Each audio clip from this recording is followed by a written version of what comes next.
Okay, so Joju is this really great Zen master. I just stumbled across this today. Some guy comes in, probably a monk, and asks him, when one is not concerned about before and after, past and future, what is it like? Joju said, forget this not being concerned about before and after thing for a while. To whom are you talking? And that's what I love about his teaching. What are you doing now?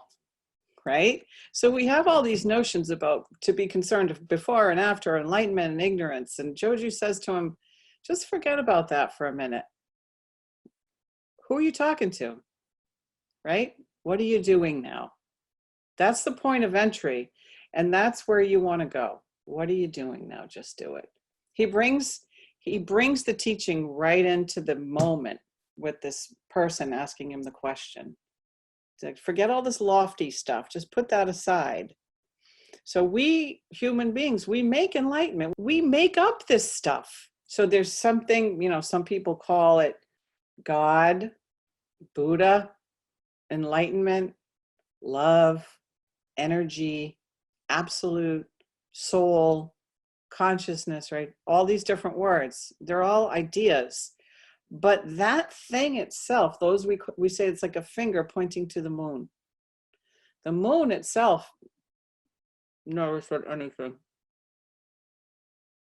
Never said, I am moon. Sono la luna.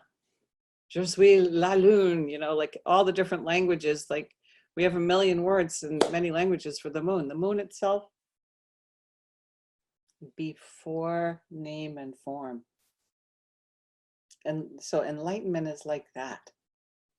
So my advice to you and to myself, because anything I say, I'm also talking to myself, is moment to moment to moment to moment.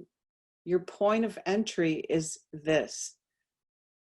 What are you doing now? Just do it. Brushing your teeth? Just brush. Tying your shoes? Just tie. Right? Walking down the street? Only walk. And this is our point of entry into all of these things that we have these names for. Like that's like not being attached to the fingers, but actually really seeing the moon. And that's what we want, right? That's our heart's desire, is we don't want to just like understand something. We want to attain that. We want to digest that. So the way we do that, and the only way we can, is to enter here in this moment.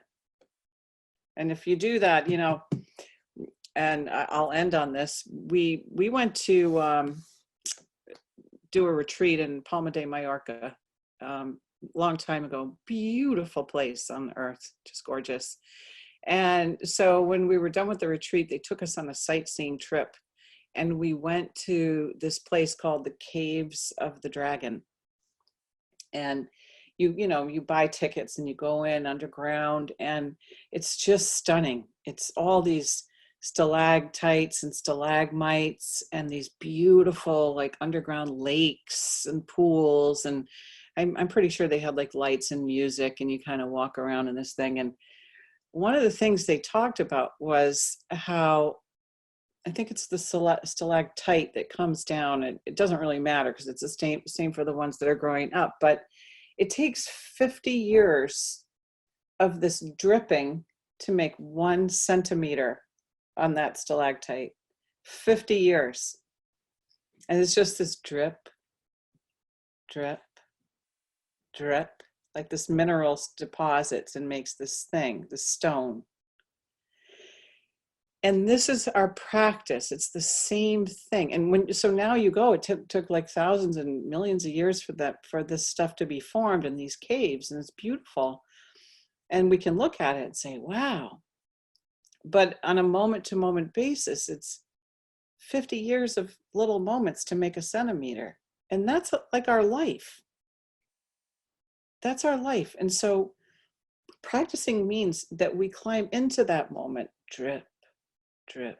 Drip means moment moment. We're present. We're not hallucinating about another moment. We're in this one. Right? And actually, over time, it makes change. You know, like in that cave, it creates a different direction. It creates a different consciousness. And the beauty of it is you just keep coming back. And of course, we're going to forget. And we do forget all the time. And so that's why we have each other. We just keep coming back.